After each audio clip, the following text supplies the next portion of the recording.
Hello, welcome to Debra Keirce Art Journey, my weekly vlog. I want to talk today about Gamsol. It is a solvent, but as solvents go, it's very non-toxic. What does that mean? That means that it doesn't have any odors. It's used in the cosmetic industry and also in the food service cleanup industry. So it's got 0.005% or less VOCs, or volatile organic compounds. Those are the things we're trying to keep out of the environment. If you look at factories that use petroleum products in their processes, you'll see the big scrubbers and things. That's what you're trying to take out, is the VOCs. Very little of it in the Gamsol. It also won't spontaneously combust in your trash can. That's a good thing, right? So it has a lot of good properties. One of the things that it does very well, though, is to break down paint films. So that film layer of at a molecular level of the connectivity of molecules in the paint, to keep them stuck together in a film, and also to keep that film stuck to your substrate, be it a canvas or a panel. It breaks that down. So now you can see that these two things are at odds. Being archival, right, having a really good sticky paint layer, and having it actually be the nature of it is to break that down, that elasticity down.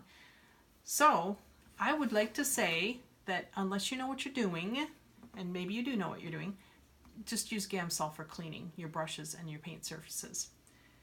If you know what you're doing and you feel confident, then you should only use Gamsol in very small amounts with your paint. So for example, in a workshop that I hosted here recently, Deb K Art Home Studios, which is what prompted this question, we used a mixture of 50% linseed oil, 50% Gamsol, and then we only used about a quarter of the volume of any of our mixtures, a quarter of that relative to the paint. So 3 parts paint, 1 part that mixture of 50-50 Gamsol and linseed oil. That won't break that paint layer down very significantly, so it's okay to do that. But if you're just working and you're taking a dip of paint, a dip of Gamsol, oh, my paint is starting to harden because I've had it out all day, I'll add some more Gamsol. If you're doing that, then good luck, because odds are 5 to 10 years from now you're going to see a lot of loss of light fastness, and maybe there'll be some peeling or some dissolving of your paint. So you're taking a chance is all. Now, having said that, I like to use this Gamblin solvent-free gel. It's a safflower based medium, so it will not yellow. Linseed oil does yellow over time, long time, but it does. And this works fine for me. Once you find your favorite medium, artists get very protective over it.